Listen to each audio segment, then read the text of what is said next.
Assalamualaikum warahmatullahi wabarakatuh. Perkenalkan, nama saya Nur Asisa, NIM 2420203861211095, kelas MKSC.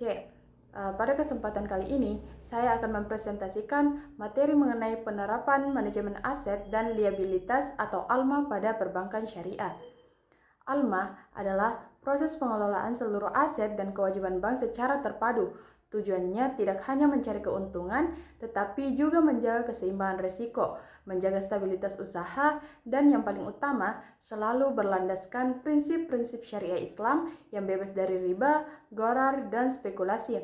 Nah, di pembahasan ini kita akan membahas menjadi 4 bagian, yaitu manajemen likuiditas, manajemen gap, manajemen valuta asing, serta manajemen investasi dan pendapatan. Nah, yang pertama ada manajemen likuiditas.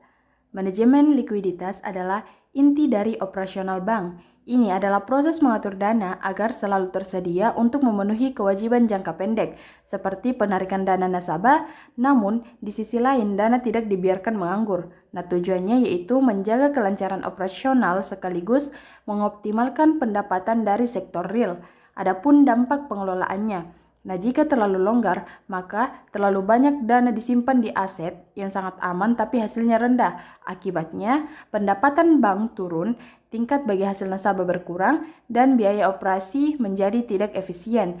Nah, jika terlalu ketat, yaitu dana terlalu banyak disalurkan tanpa cadangan. Akibatnya, kesulitan memenuhi penarikan nasabah, harus meminjam dana darurat dengan biaya tinggi, dan resiko hilangnya kepercayaan masing-masing. Jika ideal, maka tercipta rasio VDR yang sehat, keseimbangan antara aset lancar dan produktif terjaga, serta rasio kesehatan bank seperti CAR tetap terjaga. Penerapan syariah dan peran ALCO yaitu menggunakan akad seperti wadiah atau titipan, mudharabah atau bagi hasil, qard atau pinjaman kebajikan, dan suku sebagai cadangan. ALCO berperan menetapkan batas aman, memantau arus kas harian, menyiapkan cadangan aset berkualitas syariah, dan menyusun rencana darurat jika terjadi krisis. Yang kedua, yaitu manajemen gap. Manajemen gap adalah pengelolaan kesenjangan atau ketidaksesuaian antara aset dan liabilitas. Kesenjangan ini bisa dilihat dari dua sisi, yaitu jatuh tempo dan sensitivitas imbal hasil. Tujuannya meminimalkan risiko fluktuasi pendapatan dan menjaga stabilitas neraca. Jenis dan dampak. Gap positif yaitu nilai aset lebih sensitif terhadap perubahan imbal hasil dibanding liabilitas. Dampaknya, jika imbal hasil pasar naik, pendapatan bertambah, namun jika turun, laba bisa menurun tajam. Sedangkan gap negatif, yaitu nilai liabilitas lebih sensitif, dampaknya jika imbal hasil naik, biaya dana meningkat lebih cepat daripada pendapatan pembiayaan, sehingga margin keuntungan menyempit. Landasan syariah dan peran ALCO, yaitu akad yang digunakan memiliki karakteristik arus kas yang jelas, murabaha atau margin tetap, ijarah atau sewa berkala, mudharabah dan musyarakah yaitu bagi hasil fleksibel. ALCO bertugas menetapkan batas maksimal kesenjangan, melakukan analisis rutin, menyesuaikan portofolio pembiayaan dan menetapkan nisbah bagi hasil yang adil. Yang ketiga, manajemen valuta asing. Manajemen valuta asing adalah pengelolaan risiko akibat fluktuasi nilai tukar mata uang asing. Prinsip utamanya di syariah, yaitu transaksi hanya dibenarkan untuk kebutuhan ekonomi nyata, seperti perdagangan luar negeri, dilarang keras untuk spekulasi atau untung-untungan. Dampak pengelolaan yaitu posisi terlalu terbuka, memiliki aset atau kewajiban falas dalam jumlah besar tanpa lindung nilai, risikonya timbul selisih kurs yang bisa merugikan, membuat laba tidak stabil, dan menurunkan tingkat kesehatan bank. Yang kedua yaitu posisi terkendali. Sesuai kebutuhan transaksi nasabah, dampak positifnya, bank mendapatkan pendapatan jasa layanan, mendukung kegiatan ekonomi, dan risiko nilai tukar tetap dapat dikendalikan.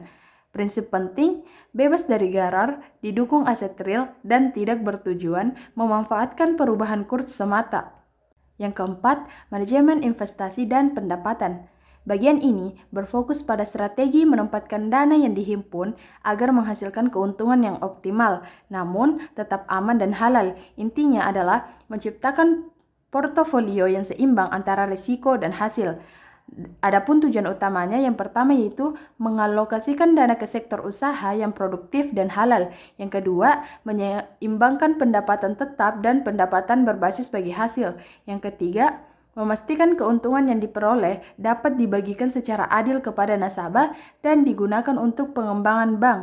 Landasannya yaitu selalu menghindari riba, spekulasi, dan transaksi yang tidak jelas, mengutamakan transparansi dan keadilan bagi semua pihak.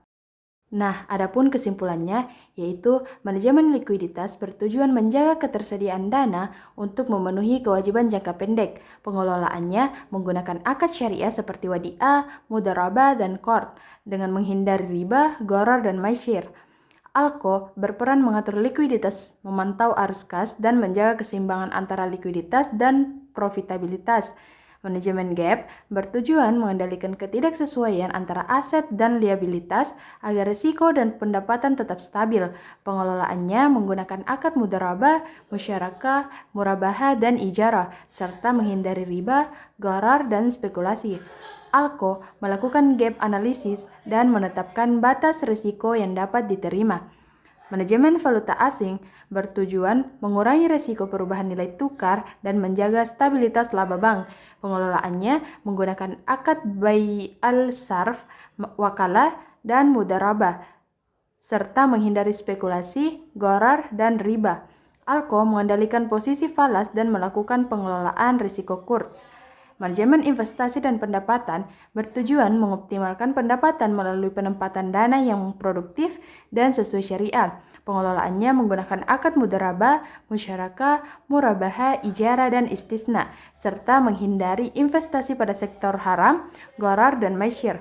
ALCO mengelola portofolio, memantau kualitas aset, dan mengevaluasi kinerja. Baik, mungkin itu saja yang bisa saya sampaikan. Lebih dan kurangnya mohon dimaafkan. Wassalamualaikum warahmatullahi wabarakatuh.